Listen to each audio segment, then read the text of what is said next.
Hello guys, आप सभी का कृष्णा ग्रुप ऑफ कॉलेज में स्वागत है। हमारा जो बीएड 2 वर्षीय प्रोग्राम है, हम उसके अंतर्गत आज अपने बीएड फर्स्ट ईयर में अध्ययन करेंगे।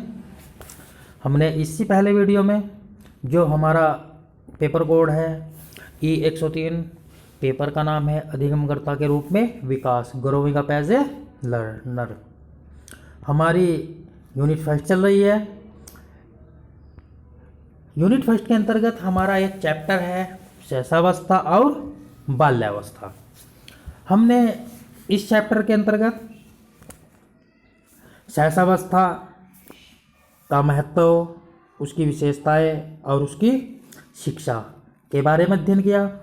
और हमने एक वीडियो में जो हमारा बाल्यावस्था है, बाल्यावस्था के महत्व और उसकी जो विशेषताएं हैं उनके बारे में अध्ययन किया। सो गाइस, हम आज अपनी इस वीडियो के अंतर्गत हमने पहली वीडियो में जो हमारा टॉपिक था बाल्यावस्था का महत्व, उसमें बाल्यावस्था की विशेषताओं का अध्ययन कर लिया है। हम आज अपनी इस वीडियो के अंतर्गत बाल्यावस्था एवं शिक्षा के बारे में अध्ययन करेंगे।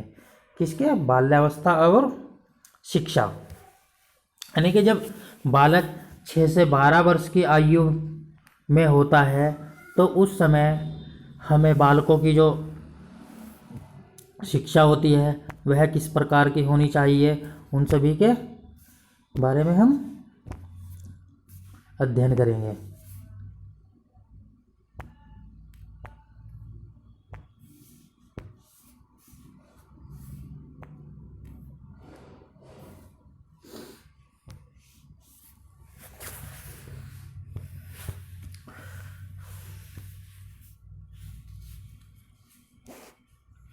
इस अवस्था में शिक्षा की व्यवस्था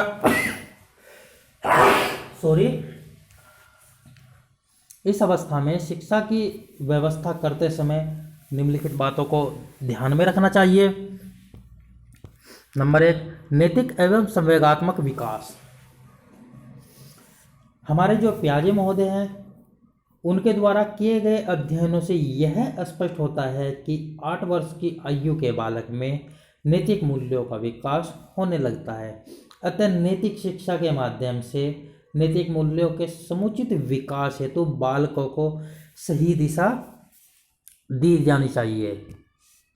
यानी कि जब हम बालकों को नैतिक मूल्यों के हिसाब से सही शिक्षा देंगे तो उनके अंदर क्या होगा? नैतिकता का विकास होगा।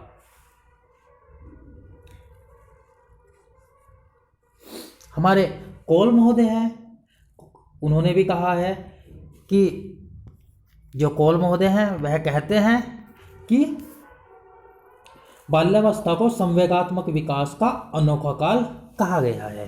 यानी कि जो हमारे कौल महोदय हैं उन्होंने जो बाल्यावस्था होती है उसको जितनी भी अवस्था है उन सभी में उसका अनोखा काल कहा है। हमारा नेक्स्ट पॉइंट है रचनात्मक कार्यों की शिक्षा प्रदान करना। कौन सा? रचनात्मक कार्यों की शिक्षा प्रदान करना। इस अवस्था में बालकों में रचनात्मक कार्यों के प्रति रुचि विकसित हो जाती है। अतः उन्हें मानसिक शिक्षा के साथ साथ विभिन्न रचनात्मक कार्यों यथा कढ़ाई, सिलाई, बुनाई इत्यादि के यानी कि शिक्षा दी जानी चाहिए। क्योंकि जब बालक इन शिक्षाओं में निपुण हो जाएगा तो वह अपने जो जीवन यापन के लिए भी कुछ कर सकता है। लड़कियां हैं, लड़कियों को इस अवस्था में कढ़ाई बुनाई की शिक्षा दी जानी चाहिए। यानी कि इस अवस्था में जो 6 से 12 वर्ष की आयु में बालक होते हैं उन बालकों को रचनात्मक शिक्षा की व्यवस्था होनी चाहिए, जिससे कि वह आगे चलकर अपने जीवन यापन के लिए भी आसानी से कुछ कर सके। हमारा जो नेक्स्ट पॉइंट है वह है संग्रह की प्रवृत्ति को विकसित करना, यानी कि जो बालकों के अंदर संग्रह की प्रवृत्ति है, इकट्ठा करने की जो प्रवृत्ति होती है, उसको विकसित किया जाना चाहिए। बाल्यकाल में बालकों में संग्रह की प्रवृत्ति का विकास होने लगता है, यानी कि इस अवस्था में बालकों के जो अंदर है वह संग्रह का विकास करने लगते हैं। छोटी छोटी चीज़ों को इकट्ठा करने लगते हैं, जमा करने लगते हैं। हम देखते हैं कि जब बालक 6 से 12 वर्ष की आयु में होता है तो उनकी जेबों में कुछ ना कुछ मिलता ही है। इसलिए इस अवस्था में बालकों के अंदर सामान को इकट्ठा करने की जो प्रवृत्ति होती है वह विकसित होने लगती है। बाल्यावस्था में संग्रह की प्रवृत्ति को विकसित करने हेतु उन्हें सिक्के, राष्ट्र के नेताओं एवं पशु पक्षियों के चित्रों, ऐतिहासिक इमारतों के चित्रों इत्यादि को एकत्रित करने के लिए प्रोत्साहित किया जाना चाहिए, जिससे कि वह आगे जाकर उन सभी के बारे में ध्यान रख सके कि यह हमारी राष्ट्रीय इमारतें हैं, हमारी राष्ट्र धरोहर हैं, ये हमारे राष्ट्रीय नेता हैं, ये इस प्रकार के सिक्के होते हैं, इन पे अशोक स्तंभ का चिन्ह है। जो ये बातें उन्हें आगे जाकर भी ध्यान स्मरण रह सके, इसलिए हमें बाल्यावस्था में बालकों को इन सब चीज़ों को इकट्ठा करने के लिए प्रेरित करना चाहिए। हमारा नेक्स्ट पॉइंट है सहगामी क्रियाओं का आयोजन। कौन सा? सहगामी क्रियाओं का आयोजन।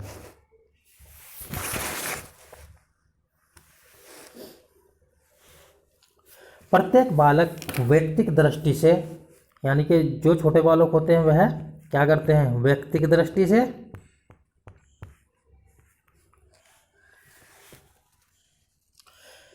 भिन्न होता है, यानी कि अलग होता है। सभी बालक आपस में एक दूसरे से अलग होते हैं, अतः बालकों की व्यक्तिगत भिन्नताओं को ध्यान में रखकर ही विभिन्न पाठ्य सहगामी क्रियाओं का आयोजन किया जाना चाहिए। यानी कि हम जो अपने विद्यालय के अंदर, पाठशाला के अंदर जो पाठ्य पुस्तकें या पाठ्य सहगामी क्रियाएं हैं उनका आयोजन करते हैं, तो हमें उनका आयोजन, जो बालक होते हैं उनमें प्रत्येक बालक किसी न किसी रूप में भिन्न होते हैं, अलग होते हैं, तो उनकी जो भिन्नताएं हैं उन्हीं के आधार पर आयोजन किया जाना चाहिए। इसके अतिरिक्त स्काउट गाइड, बुलबुल इत्यादि की शिक्षा को अनिवार्य अंग बनाया जाना चाहिए। यानी कि जो हमारे स्काउट गाइड होते हैं, क्योंकि स्काउट गाइड से वह अपने राष्ट्र का सम्मान करना, राष्ट्र झंडे का सम्मान करना, राष्ट्रगीत है, राष्ट्रगान है, उन सभी को, क्योंकि जब स्काउट गाइड का प्रोग्राम होता है तो उसके अंतर्गत ये सभी बातें बालकों को सिखाई जाती है, और जब वह इस अवस्था में सीख जाएंगे तो उनके अंदर राष्ट्र के प्रति सम्मान जागृत होगा। इसलिए हमें इस अवस्था में बालक जो होते हैं उनकी शिक्षा में स्काउट गाइड का जो इत्यादि की जो शिक्षा है वह भी अनिवार्य बना देनी चाहिए। हमारा जो नेक्स्ट पॉइंट है विभिन्न सामाजिक गुणों का विकास। कौन सा? विभिन्न सामाजिक गुणों का विकास। इस अवस्था में बालकों में विभिन्न सामाजिक गुणों का विकास करने के लिए शिक्षालय में या विद्यालय में इस प्रकार की क्रियाएं को आयोजित किया जाना चाहिए या करना चाहिए, जिससे कि उनमें विभिन्न सामाजिक गुण जैसे प्रेम, सहयोग, सहनशीलता, नम्रता,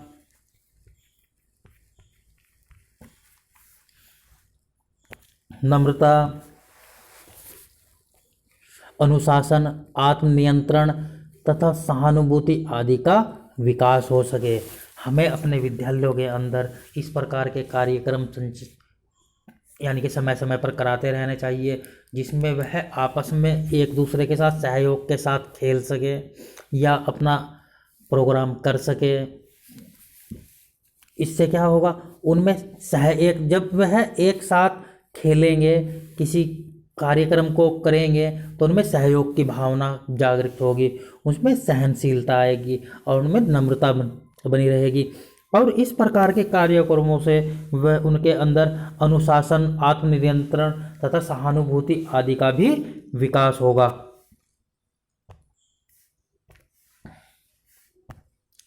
हमारा जो नेक्स्ट पॉइंट है वह रुचिकर पाठ्यवस्तु एवं शिक्षण विधि, यानी कि रुचिकर पाठ्यवस्तु एवं शिक्षण विधि। इस अवस्था में बालकों को पढ़ाए जाने वाले विषय तथा शिक्षण विधि रुचिकर होनी चाहिए, क्योंकि जब तक बालक किसी चीज़ में रुचि नहीं लेंगे तब तक वह किसी भी चीज़ को सही प्रकार से नहीं सीख पाएंगे। इसीलिए हमारी जो पाठ्यवस्तु है या शिक्षण विधियाँ है वह रुचिकर होनी चाहिए, क्योंकि बालक अगर हमारी जो किताबें हैं पाठ्यवस्तु उनमें रुचिकर पाठ होंगे, चित्रों का समावेश ज़्यादा होगा, तो बालक उन सब की ओर अधिक आकर्षित होते हैं और वह फिर पढ़ने में अधिक रुचि लेंगे।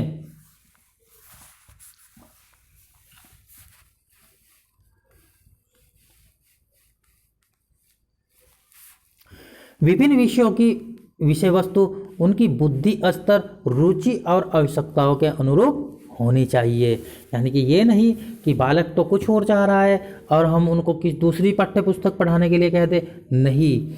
हमारा कर्तव्य है कि हर विद्यालय का कर्तव्य है कि बालकों को बालक की रुचि के अनुसार ही उसे पाठ्यवस्तु प्रदान की जानी चाहिए या उसे उसकी रुचि के अकॉर्डिंग ही शिक्षा दी जानी चाहिए। शिक्षण विधि ऐसी होनी चाहिए जिसमें बालकों की रुचि के अनुसार परिवर्तन किया जा सके।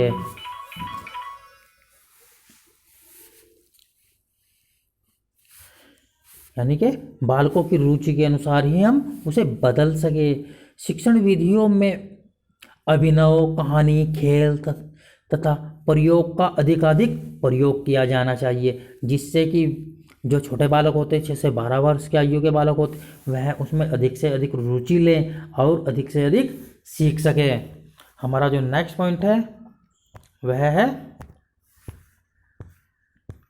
भाषा के ज्ञान एवं क्रियाशीलता पर बल।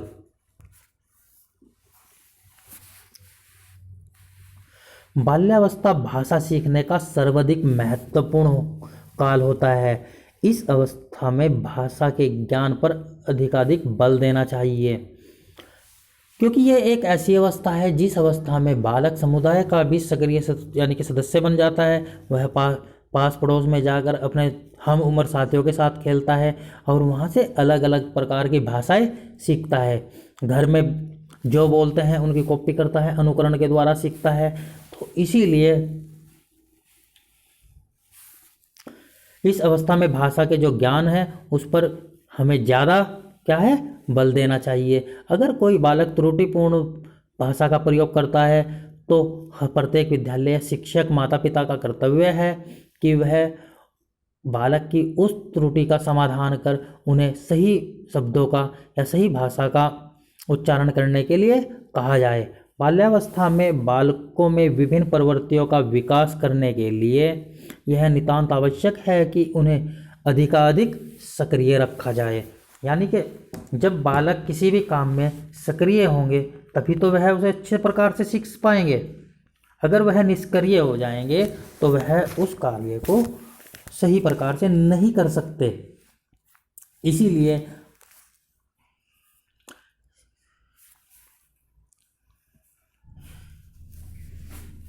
इसीलिए बालकों को जो भाषा विकास है उसे पूर्ण करने के लिए उन्हें अधिक से अधिक सक्रिय रखा जाना चाहिए।